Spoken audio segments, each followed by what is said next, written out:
Welcome.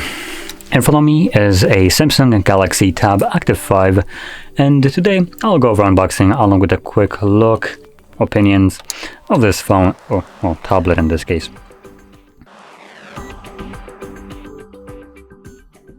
So anyway, let's just get straight into it. Now Samsung does give us these nice pull tabs that don't do absolutely crap. Let's see if we can manage to at least pull one off correctly. Nope. How about the other side? Nope, never mind. Okay, you know what, F this. Apparently Samsung can't do apparently anything correctly. God, being this incompetent should be a skill. There we go. So even though you add pull tabs, I still need to use a knife because they are absolutely effing worthless. Awesome. In here we get...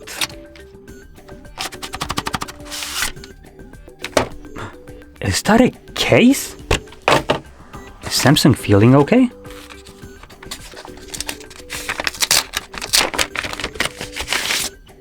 Yeah, that is totally a case. Wait a minute.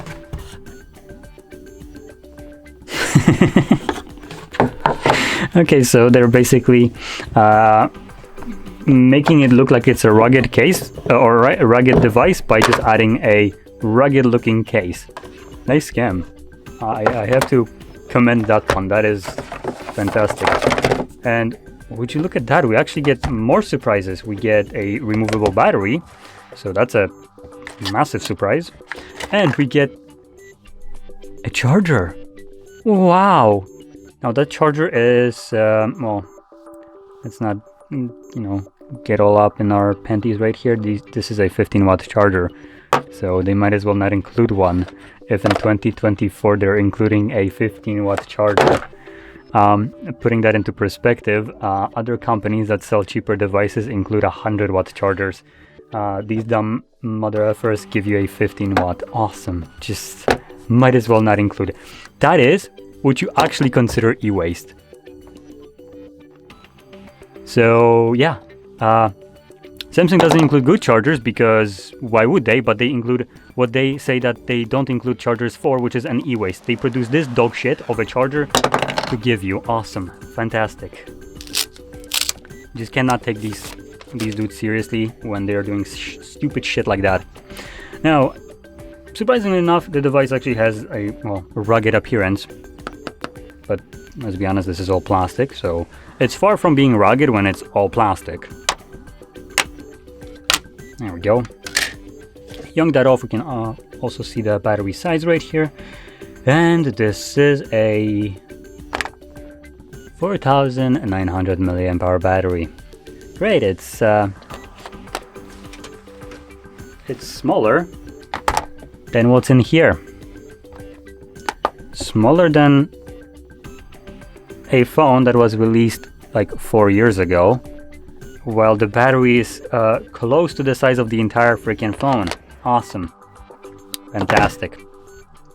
In any case, let's just put that on, slap that back cover on. Not sure why they have something that looks like screws right here, apart from just making it look like it's rugged. Come on. There we go. Let's boot it up. Not sure which one is the power button. Is it the green one or the one above that?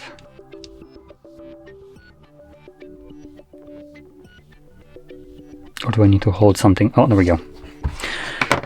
Okay, let's also plop it in here in the case.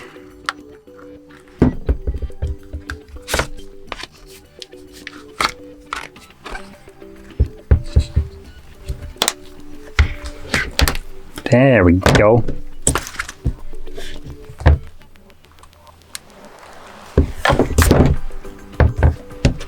So here's our pen. Okay, so it automatically works, no need to connect. Now it's super light and has a button, though I'm not even sure if it connects to it. In any case, so let's talk about the internals of this device. There we go. Not sure what that is for, but in any way, let's flip it over. So looking at the device at the back, we have a camera, and that is a 13 megapixel camera.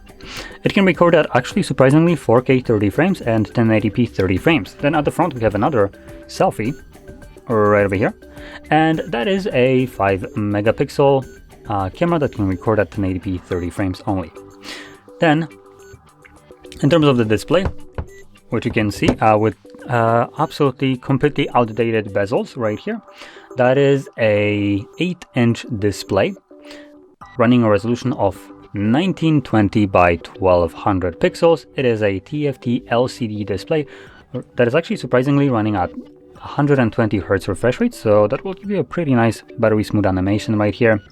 Though when it comes into screen to body ratio, it's just laughable at 68.5%, which just like, what are you doing at this point? Now, in terms of pixel density, it's also nothing substantial. It's at 282 pixels per inch, so again, falls under what you would expect from a Samsung device, I would say. And before I continue any further, I will mention that this device isn't necessarily cheap. It is in a mid-range price point, which is 480 euros. So it's not the cheapest device. And it looks like a tablet that was released, well, about half a decade ago, with these 3-button navigation at the bottom, which I'm not sure what is it even doing here in 2024, and bezels that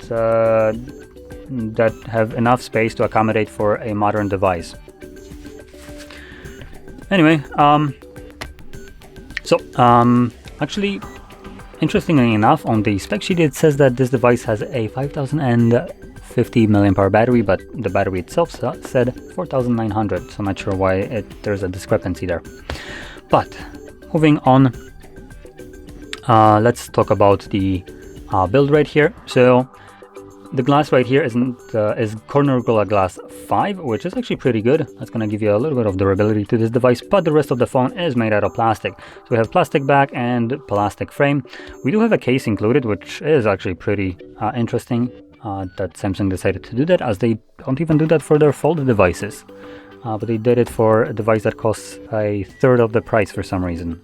If that isn't a middle finger to early adapters of a iffy technology, then I don't know what is. And